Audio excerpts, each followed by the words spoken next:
आज हम उस समय की बात करेंगे जब श्री राम, जो अयोध्या के राजकुमार थे, अपने जीवन के सबसे बड़े सम्मान के करीब थे।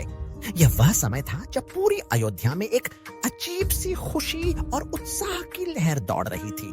कल्पना करो एक ऐसे युवक की जिसमें धरती के सारे अच्छे गुण समाये हुए हों। राम सिर्फ दिखने में ही सुंदर नहीं थे, बल्कि उनका चरित्र भी उतना ही उज्जवल था।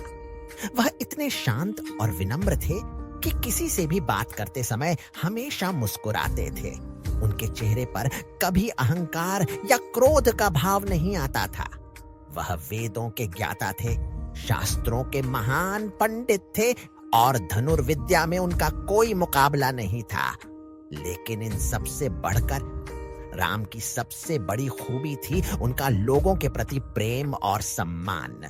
वह बड़ों का आदर करते थे और छोटों से स्नेह। वह किसी को भी, चाहे वह उनका शत्रु ही क्यों न हो, कठोर बात नहीं कहते थे। अयोध्या की प्रजा राम को सिर्फ राजकुमार नहीं मानती थी, बल्कि उन्हें अपने बच्चे जैसा प्यार करती थी। हर कोई यही कहता था कि अगर राजा हो तो राम जैसा हो। जब वे सुबह अपनी छत या बालकनी से राम को नगर में घूमते देखते तो उन्हें बहुत संतोष मिलता था। वे हर पल यही प्रार्थना करते थे कि राम ही उनके अगले राजा बने। यह भावना केवल प्रजा तक ही सीमित नहीं थी। राजा दशरथ के मंत्रीगण भी यही सोचते थे। उन्होंने राम को बहुत करीब से देखा था, उनके राजकीय कार्यों को संभालने की कुशलता को, उनके न्याय करने के तरीके को।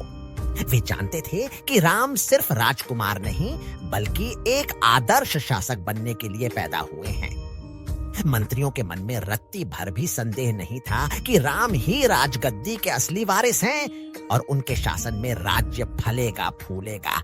इधर वृद्ध राजा दशरथ भी अपने मन में यही सोच रहे थे।